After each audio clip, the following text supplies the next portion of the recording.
Good afternoon students. ये building material subject है, lecture हमारा बिल्डिंग मटेरियल का। और इसमें टॉपिक चल रहा था टिम्बर। टिम्बर मतलब लकड़ी। ऐसी लकड़ी जो कंस्ट्रक्शन का काम है, जो निर्माण के काम है, उसको क्या कहते हैं? टिम्बर। तो इसको टेक्निकल नाम टिम्बर इसलिए दिया गया है क्योंकि ये कंस्ट्रक्शन के लिए ही पर्पज से, कंस्ट्रक्शन के कार्य से ये इस्तेमाल होता है, इसलिए इसका नाम टिम्बर दिया गया है।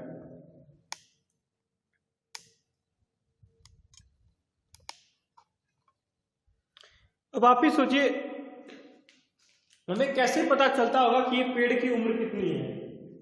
सबकी उम्र निर्धारित, सबकी उम्र होती है ना भाई। हमारा एज तो किसी पेपर में, डॉक्यूमेंट में, आधार कार्ड में कहीं ना कहीं डिटेल होता है ना कि हमारा ये एज है, इतना एज है हमारा।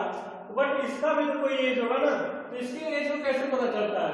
यही जो लाइनिंग है ना, ये जो लाइनिंग है ना, यही लाइनिंग बताती है पेड़ कितने साल का है।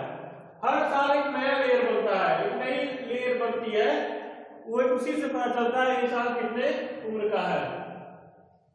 तो ये हमारी जो है डायग्राम है ना, हमारी जो डायग्रामेटिक रिप्रेजेंटेशन है वो हम आपको कल तो आज कर लिखवा दे रहे हैं इसके, ठीक है। ये क्या है? प्लिंथ और मेडुला।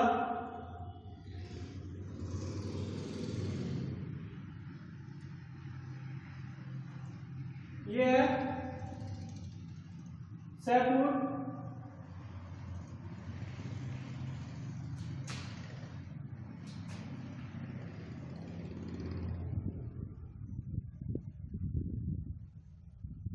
कॉम्बियम, ये बार्क है।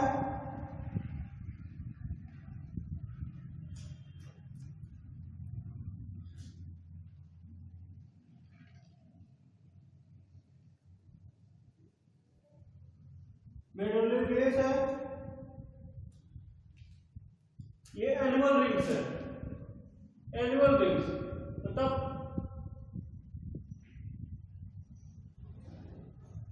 हर साल जो एक नई नई रिंग डेवलप होती है वो हमारा। तो ये तो हमारा होता है इसका नेमिंग, इन जनरल नेमिंग है। तो इस डायग्राम में ध्यान से देख लीजिएगा, प्लिंथ और medulla, sapwood, cambium, bark, medullary base और एनुअल रिंग्स। एनुअल हर साल एक नई रिंग जो है डेवलप होती है, उसको कहते हैं एनुअल रिंग्स। कल कुछ पॉइंट आपको लिखवा दिया था मैंने ना, एक हार्डवुड, प्लीवुड और हार्डवुड लिखवा दिया था। नेक्स्ट है सैपवुड।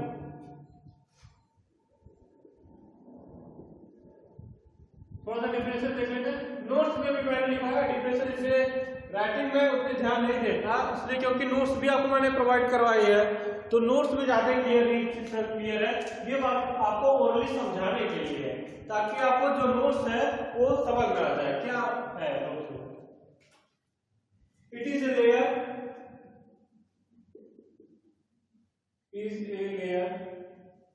डायग्राम बना लीजिएगा। डायग्राम से रिप्रेजेंट करना, डायग्राम बनाना बहुत ही फायदेमंद रहता है। अगर कहीं पे आपको ऐसा कि थ्योरी नहीं आ रही हो, डायग्राम बना देंगे तो डायग्राम का भी नंबर आपको मिलेगा। डायग्राम अगर कहीं थोड़ा भी बना तो आपको उसका नंबर जरूर मिलेगा। ये एक नया लेयर है, दूसरा लेयर, इसलिए मैंने इसको अलग सेपरेट कर दिया है।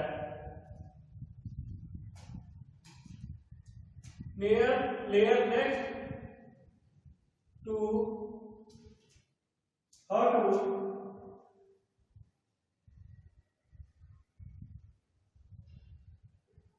it denotes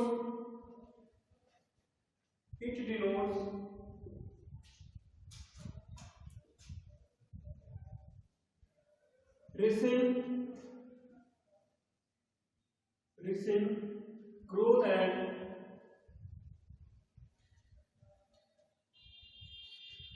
contains that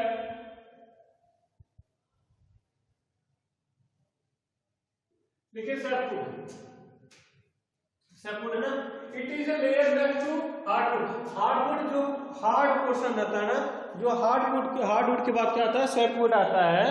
it is a layer next to hardwood, it denotes reaching growth and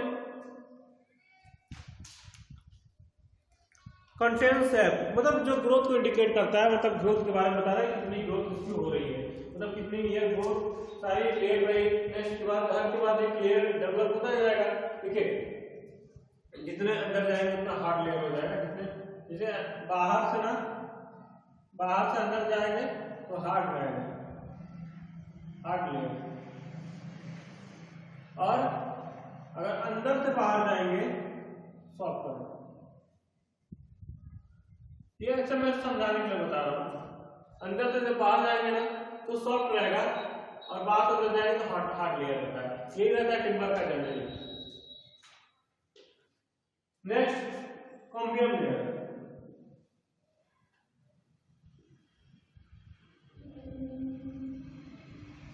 कॉम्बियम layer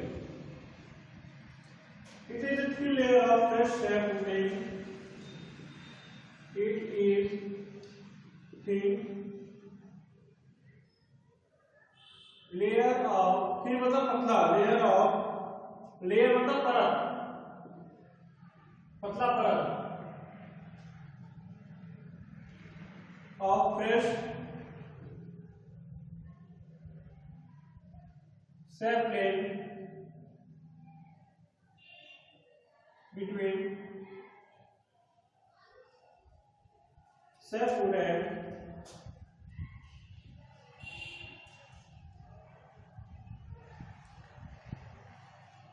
the thin and the inner bark। ठीक है, cambium layer it is a thin layer of fresh sap, मतलब sap जो आ रहा, जो fresh SAP है उसके बाद की ये थिन लेयर, थिन मतलब क्या होती है, पतला लेयर है, laying between sapwood and inner bark. Inner bark और सैपवुड के बीच की है।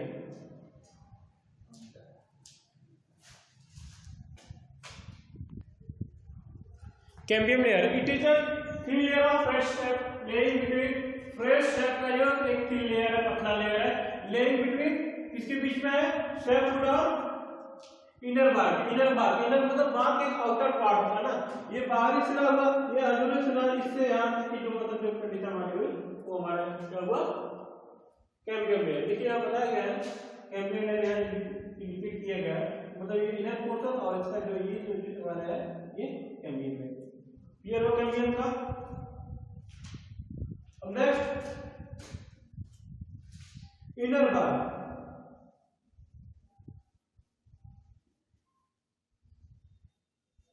Inner bark. It is inner skin of tree. It is inner skin of tree, protecting the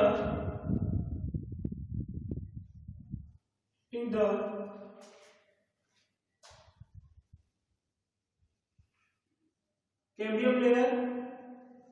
cambium layer को प्रोटेक्ट कर रही है। This protection to it provide protection to cambium layer.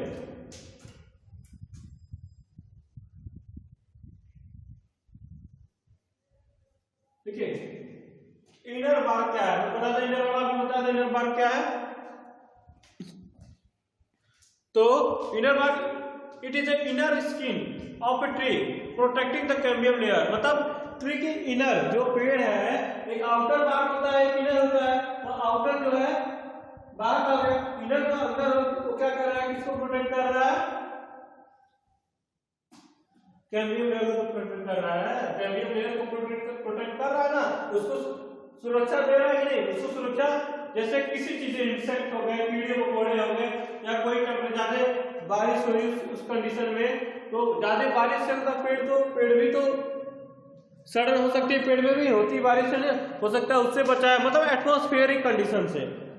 Atmosphere में, वातावरण में जो भी कंडीशन है, जो भी चीजें हो रही है, उस चीज से बचाव के लिए कुछ ना कुछ तो करेगा ना, कुछ ना कुछ उपाय तो करेगा ना। हर व्यक्ति, हर कोई भी जो जीवित चीज है, अगर उसके ऊपर आप कुछ ना कुछ अगर असर करेंगे, कुछ वर्क करेंगे, जैसे कि अगर हमारे बॉडी के अंदर भी कुछ एक एंटीबायोटिक्स डेवलप होती है, खुद ही डेवलप होती है।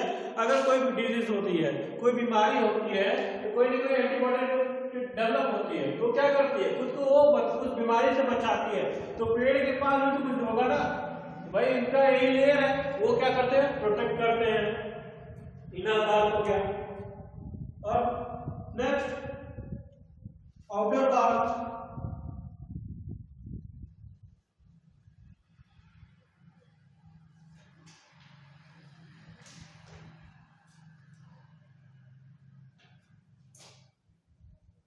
It is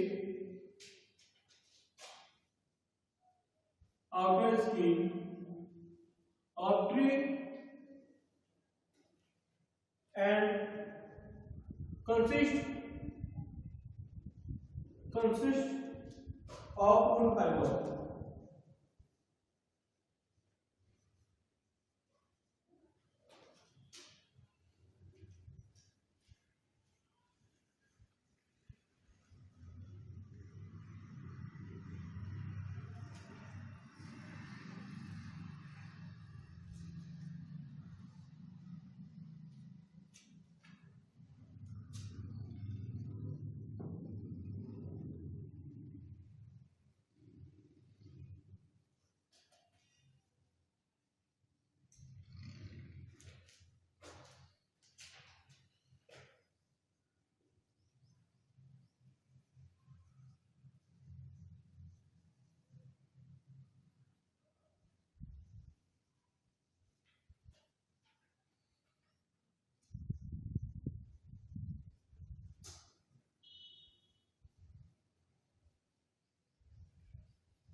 Outer part.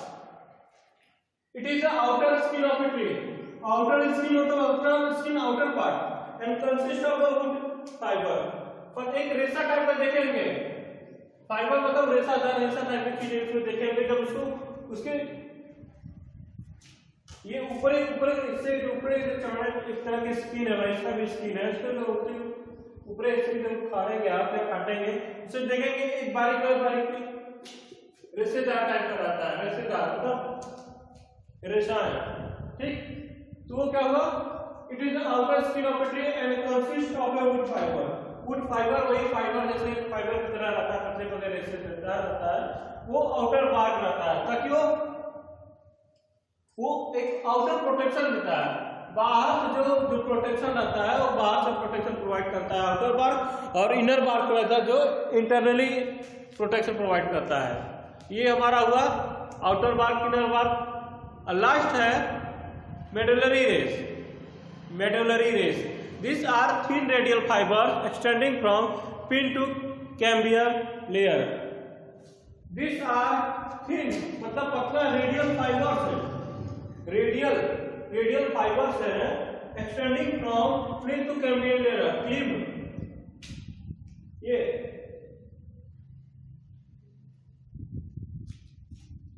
प्लिथ है ना, प्लिथ यहाँ से यहाँ तक का, यहाँ से यहाँ तक का संपर्क को क्या कहेंगे, मेडुलरी रेस, मेडुलरी रेस, ठीक। क्लियर हो मेडुलरी रेस। जो डायग्राम था और डायग्राम और जो डेफिनेशन था वो आपके लिए इतना ही। डेफिनेशन तो बहुत है, बहुत इंपॉर्टेंट है, लेकिन हम लोग मतलब इतना ही बताया ताकि आपको याद भी रहे, उससे आपका काम भी हो जाए। वैसे तो बहुत सारे मिलेंगे, बट इतने से आपका सिलेबस भी कवर हो जाएगा, आपकी नॉलेज भी अच्छे से सही रहेगी। तो आप इसके बाद नेक्स्ट टॉपिक स्टार्ट करते हैं। ये आपका जो इम्पोर्टेंट डेफिनेशन था और जो डायग्राम था वो कंप्लीट हुआ।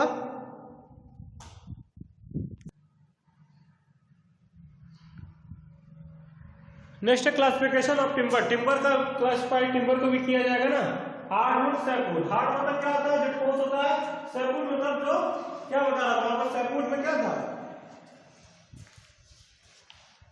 जो हार्डवुड था हमारा फ्लिंट था, हार्ड था, और जो सॉफ्टवुड था हमारा वो एक के बाद एक जो सॉफ्ट लेयर आ रही थी ना, थोड़ी हार्ड से थोड़ा सा कम, जितना दूर डिस्टेंस जितना एज होता गया उससे क्या हुआ, हार्ड जितनी दूरी फ्लिंट से जितना फ्लिंट से दूर डिस्टेंस होते गया तो क्या हुआ, थोड़ा थोड़ा सॉफ्ट होते गया ना। इसलिए कहते हैं जब बाहर की लेयर काटेंगे तो आसानी से कट जाएगा, तो अंदर का जो लेयर काटेंगे ना तो टाइम टेकिंग होता है, काफी हार्ड होता है और काफी मेहनत भी ज्यादा लगता है। तो वही होता है हार्डवुड। हार्डवुड में कौन सा आएगा, शीशम आएगा, सागवान आएगा, देवदार आएगा, ये जो मतलब जो ठोस है, बबूल का हो गया, वो हो गया। और सॉफ्टवुड कौन सा होंगे, बनाना का हो गया, ठीक, केले का पहला, बरगद का हो गया, जैसे हम कह सकते हैं पीपल का हो गया, ये सब क्या है हमारे सॉफ्टवुड में। अब नेक्स्ट टॉपिक की तरफ चलते हैं, benefit of using would in construction. मतलब वुड का अगर कंस्ट्रक्शन में इस्तेमाल करने से क्या फायदा है, benefits of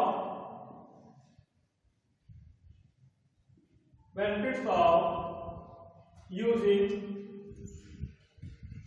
would in construction.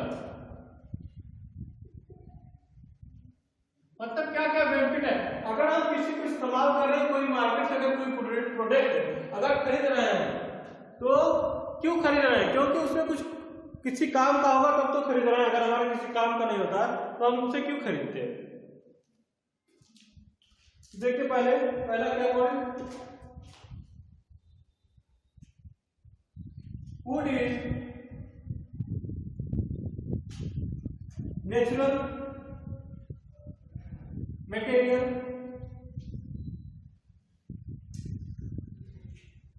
that's easy to work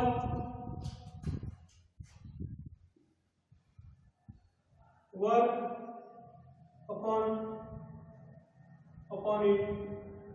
Next,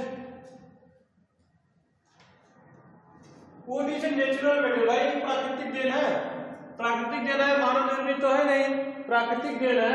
that is easy to work upon it, मतलब इसको इजी मतलब आसानी से काट सकते हैं, कैरी करते हैं, एक जगह से दूसरे जगह ले जा सकते हैं, किसी शेप में ही जो भी चीज बना रहा है उसको बना सकते हैं, मतलब इसमें काम कार्य करने में आसानी होती है। ऐसा नहीं कि बहुत समस्या है, इसको पेड़ को काटने में बहुत बड़ी समस्या होगी या इसकी फर्नीचर बनाने में बहुत ही कठिनाई होगी, ऐसा कोई चीज नहीं है।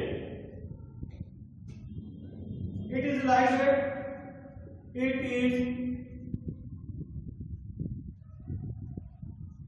Is lightweight and available in a variety of patterns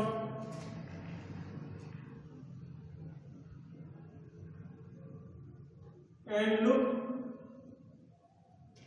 natural। देखिए इट इज लाइट वेट, हल्का होता है, बहुत ज्यादा नहीं, क्रेन की जरूरत नहीं कि इसको उठाने में क्रेन की जरूरत पड़ेगी, कुछ लोग एक मिलकर उठा सकते हैं उसको, कुछ पेड़ तो जैसे उससे भी हल्का एक कोई बंदा भी काट के उठा के लेके जा सकता है, कुछ तो थोड़ी वजन हैवी वेट पे जाते हैं। It is A light weight and available in variety of pattern and looks natural.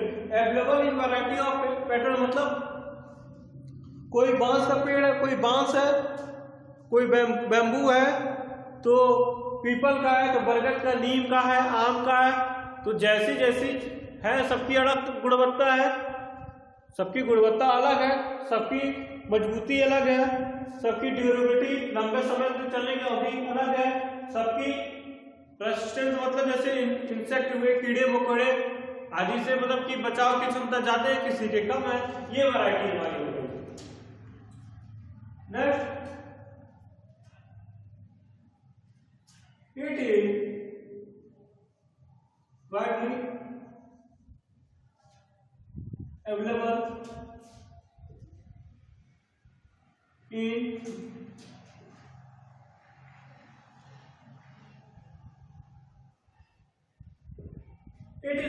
widely available in huge quantity, मतलब कि बहुत ज्यादा मात्रा में। अमेज़न का फॉरेस्ट मतलब जंगल, जहाँ जहाँ बड़े बड़े जंगल है वहां पे तो बहुत ज्यादा अवेलेबल है ना। ऐसा तो नहीं कि ये गोल्ड है, गोल्ड डायमंड है नहीं कि बहुत ज्यादा कॉस्टली है। अभी भी अपने अर्थ पे कंट्री में ये अवेलेबल है। प्लांटिंग, डिफॉरेस्टेशन, एफॉरेस्टेशन, पेड़ की अगर कटाई नहीं हो रही तो उसको लगाया भी जा रहा है। बहुत से गवर्नमेंट प्रोजेक्ट जैसे हाईवे के किनारे हैं, बिल्डिंग के अंदर नेसेसरी कर दी गई है कि अगर इतना आपको एरिया है तो कुछ परसेंट नेसेसरी हो गया जिसमें आपको पेड़ ग्रीनरी लगाना ही आवश्यक, अगर अन्यथा उसे पास नहीं किया जाएगा। चौथा, wood retains its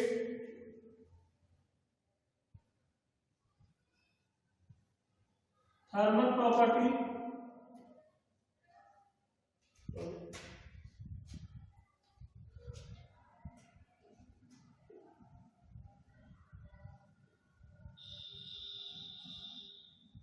thermal properties,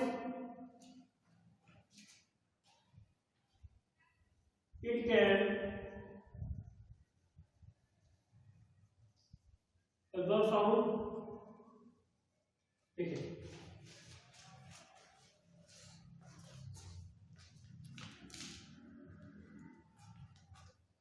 would retain its thermal property, मतलब तापमान को, हीट को सह सकता है ना। अगर जहां पर टेम्परेचर ज्यादा होता है, अगर आप कंक्रीट का कोई चीज बनाए, कंक्रीटिंग के बनाए, आरसीसी का बनाए, एक लोहे का बनाए, स्टील का बनाए, एक लकड़ी का स्ट्रक्चर बनाए, लकड़ी का, तो क्या होता है कि लकड़ी के जो कंस्ट्रक्शन रूम बनाए, बिल्डिंग बनाए, कोई चीज बनाए लकड़ी के जो बनाए, उसमें टेम्परेचर, तापमान को सहने की क्षमता ज्यादा होती है। मतलब कि वो जो टेम्परेचर है ना, जो तापमान है ना, उसको सह सकता है, उसको सहन करने की ज्यादा क्षमता है, तो उसमें जो टेम्परेचर रहेगा ना कम रहेगा। वही कंक्रीट है या फिर हमारा स्टील लोहा है, वो बहुत जल्दी गर्म हो जाता है लोहा, और जो गर्मी में टीन शेड का अगर रूम रहता है, कोई देखे अपने अपने एल्वेस्टर का रहता है, तो टेम्परेचर बहुत ज्यादा रहता है। वही कोई लकड़ी का कोई चीज बना हुआ है, कोई घर रूम बना है, उसका टेम्परेचर कम रहता है। कंक्रीट में भी टेम्परेचर ज्यादा रहता है, क्यों रहता है? क्योंकि थर्मल प्रॉपर्टी मतलब तापमान सहने की ना, सहन करने की उसकी क्षमता कम होती है, यही वजह होता है। पांचवा है इट कैन एब्जॉर्ब साउंड, मतलब साउंड प्रूफिंग सुने होंगे, एकॉस्टिक मटेरियल सुनेंगे, साउंड प्रूफिंग मतलब कि आवाज अगर यहीं पे है, मैं चाहूँ अपनी आवाज एक चार दीवारी के अंदर ही रहे तो उतना ही रहना, अगर चाहूँ तो ये भी हो सकता है कि मेरी आवाज चार दीवारी के अंदर रखने में ये लकड़ी भी हमको सहायक है। मतलब कि साउंड को इस दीवार को उस दीवार में जाने देगा। ऐसे भी कई तरह के लकड़ियों को मतलब टिम्बर सबको आते हैं जो यूज किया जाता है, तो ये इसका बेनिफिट था। और भी बेनिफिट्स हैं, बस जनरली मैंने इतना बेनिफिट बताया इसका ये है। बहुत ये तो कंस्ट्रक्शन में जैसे ये डेकोरेशन का काम आता है, फर्नीचर का काम आता है। फर्नीचर में एक से एक मतलब कि डिजाइन काफी खूबसूरत, सोफा हुआ, बेड हुए, अलमीरा हुआ, बहुत सी सारी चीजें जो हैं, टेबल हुआ, डाइनिंग टेबल हुआ, चेयर हुआ, सब कुछ इसे मतलब हर चीज बनाया जा सकता है। आपको आपके रूम में, उसमें बिल्डिंग में हर जगह ये अवेलेबल भी होगा। इको फ्रेंडली भी है, ठीक। तो इस लेक्चर के लिए इतना ही काफी है। बाकी का जो नेक्स्ट टॉपिक है, नेक्स्ट लेक्चर में कंटिन्यू किया जाएगा। डिफरेंट टाइप्स ऑफ टिम्बर, मतलब जो नेक्स्ट है वो डिफरेंट टाइप्स ऑफ टिम्बर है, मतलब कितने तरह के टिम्बर है उसके बारे में बताऊंगा। फिर डिफेक्ट्स इन टिम्बर और टिम्बर का खत्म हो जाएगा। तो इतना इस लेक्चर के लिए, थैंक यू।